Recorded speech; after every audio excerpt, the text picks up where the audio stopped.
Hello students, आज हम बात करेंगे पार्ट 1 की यूनिट 2 का सेशन 2, जिसका नाम है बिल्डिंग सेल्फ कॉन्फिडेंस। यानी कि हम अपने अंदर सेल्फ कॉन्फिडेंस को कैसे बढ़ा सकते हैं, अपने आप को कैसे विश्वास दिला सकते हैं कि हमको कैसे वर्क करना है, हम क्या वर्क कर सकते हैं, क्या नहीं कर सकते हैं।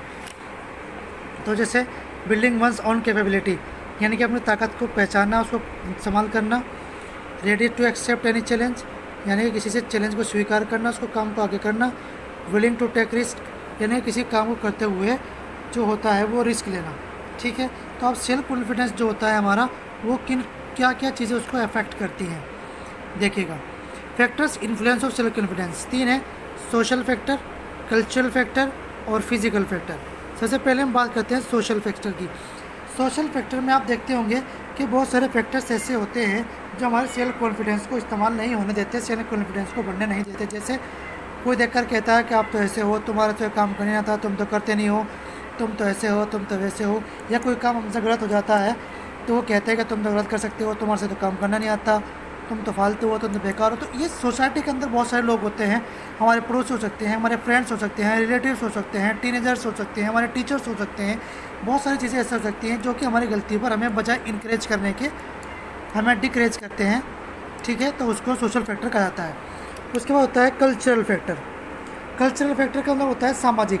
सामाजिक का मतलब ऐसा होता है कि मान लीजिए हमारे समाज के अंदर हमारी जो इज़्ज़त होती है, उस इज़्ज़त के हिसाब से अगर हम कोई काम गलत करते हैं तो कोई गलत काम करने की वजह से हमारी जो है नीहीन भावना की वजह से हमें लोग जो है बुरा भला कहते हैं, हमारे समाज के अंदर छोटा समझने लगते हैं, या हमारी वैल्यू नहीं समझते हैं, तो उसको हम कल्चरल फैक्टर कहते हैं। उस देखिए, उसके बाद होता है फिज़िकल फैक्टर। फिज़िकल फैक्टर वो होते हैं जो हमारे शारीरिक कमियां होती हैं, शारीरिक कमियां होती हैं, उनको हम जो है फिज़िकल फैक्टर कहते हैं। जैसे किसी की आंख नहीं है, किसी के कान नहीं है, किसी के हाथ नहीं है, या कोई कमज़ोर है, किसी की बॉडी हल्की है, कोई पतला दुबला सा है, कोई बहुत मोटा है। तो इस तरीके की जो चीज़ें होती हैं उनको वो भी हमारे सेल्फ कॉन्फिडेंस को डिक्राई करते हैं। हम खूबसूरत नहीं दिखते हैं, स्मार्ट नहीं दिखते हैं, तो लोग हमसे बातचीत नहीं करना चाहते हैं। तो ये भी हमारे सेल्फ कॉन्फिडेंस को बनने से रोकने में होती हैं, रोकती हैं, दीवार होती हैं। उसके बाद वेरियस एटीट्यूड्स ऑफ पीपल, यानी कि जो हमारे एटीट्यूड्स होते हैं लोगों के हमारे ऊपर, वो भी हमारे सेल्फ कॉन्फिडेंस को डिक्राई करते हैं, डिक्रीज करते हैं। वो एटीट्यूड्स हमारे पीपल्स का, लोगों का हमारी तरफ, हमारे स्कूल में हो सकता है, हमारी क्लास में हो सकता है, हमारे घर में हो सकता है। तो देखिए, attitudes of people with low confidence, यानी कि जिनके अंदर लो कॉन्फिडेंस होता है, जिनके अंदर कॉन्फिडेंस नहीं होता, वो उनके अंदर एटीट्यूड कैसा होता है। जैसे फियर, वो ड्राइवर होते हैं। वैल्यू अदर्स ओपिनियन, दूसरे लोगों के ऊपर डिपेंड होते हैं। ओवर क्रिटिकल, जब कोई परेशानी आती है तो मुश्किल हो जाता है। वो टाइम मैनेजमेंट, वो अपने टाइम को मैनेजमेंट नहीं कर पाते हैं। अनप्रिपेयर्डनेस, यानी कि वो टाइम पे प्रिपेयर नहीं हो पाते।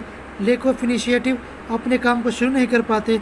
Reluctant to with the leaders, यानी कि लोग दूसरे लोगों के साथ आसानी से डील नहीं कर पाते हैं, आसानी से बात नहीं कर पाते, उनका सामना नहीं कर पाते हैं।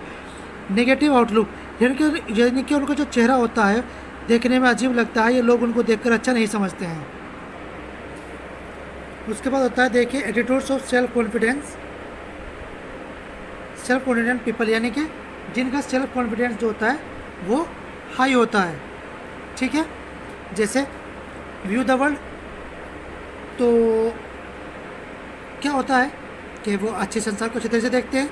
रियलिस्टिक व्यू सेल्फ, यानी कि आपको न आपको अच्छे समझते हैं। Turn on ideas and beliefs, नए नए आइडिया सोचते हैं, विश्वास करते हैं करने में। डील विद मिस्टेक्स, अगर गलती हो जाती है तो उनको आसानी से संभाल लेते हैं। फोकस ऑन ग्रोथ, आगे बढ़ लेते हैं। ठीक है, तो इसी के साथ साथ जो होता है वो हमारा जो कॉन्फिडेंस होता है वो हमारे अंदर अच्छा है तो हम कर पाते हैं आगे के काम, और नहीं होते हैं तो नहीं कर पाते हैं। उसके बाद बिल्डिंग सेल्फ कॉन्फिडेंस, यानी कि हम सेल्फ कॉन्फिडेंस कैसे बढ़ाएं। तो उसमें क्या दिया है, उसमें दिया है इन्होंने sweat analysis. Sweat stands for strength, weakness, opportunity and threat, यानी कि स्वेट के ऊपर अगर हम करते हैं, अपनी ताकत को पहचानते हैं, अपनी कमजोरी को पहचानते हैं, हर तरह के लाभ उठाते हैं, और जो हमारे थ्रेट्स हैं, हमारी परेशानी है, उनको देखकर उनका एनालिसिस करते हैं, उनको समस्या को समाधान करने की कोशिश करते हैं, तो हमारा काम आसान हो जाता है। उसके बाद building self confidence. Self confidence बनाने के लिए हमारे पास स्मार्ट स्ट्रेटजी होती है। स्मार्ट स्ट्रेटजी मैंने कल भी बताई थी। तो उसमें सबसे पहले होता है सेट सेल्फ डिफाइंड गोल, यानी कि सबसे पहले अपना जो गोल है वो डिफाइन कीजिए कि हमें करना क्या है। उसके बाद ऑर्गेनाइज योर सेल्फ, अपने आप का जो काम है उसको ऑर्गेनाइज कीजिए।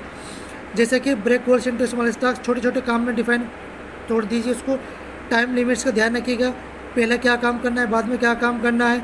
जब कोई दिक्कत आती है, परेशानी आती है तो उनको कैसे डील करना है। उसके बाद बी असर्टिव, यानी कि हमेशा अच्छा सोचिए, अच्छा पॉजिटिव रखिए। अगर कोई काम गलत हो रहा है कि नहीं अच्छा हो जाएगा। उसके बाद एक्सपीरियंस, तो यानी कि जो एक्सपीरियंस होता है, हमारा जो तजर्बा होता है, वो भी हमारे काम करने में बहुत अच्छा मदद करता है। Surround your self with positive people, यानी कि आसपास उन्हीं लोगों के आसपास रहो जो लोग अच्छा सोचते हैं, अच्छा काम करते हैं। Care for your self in others, यानी कि दूसरे लोगों का भी अच्छा का ध्यान रखो और अपना भी अच्छा ध्यान रखो। अच्छे कपड़ा पहनो, अच्छा खाओ, अच्छी बात करो, अच्छे से रहो। बी प्रिपेयर्ड, यानी कि जिस काम को करने के लिए आप जा रहे हैं उस काम के लिए हमेशा तैयार रहो।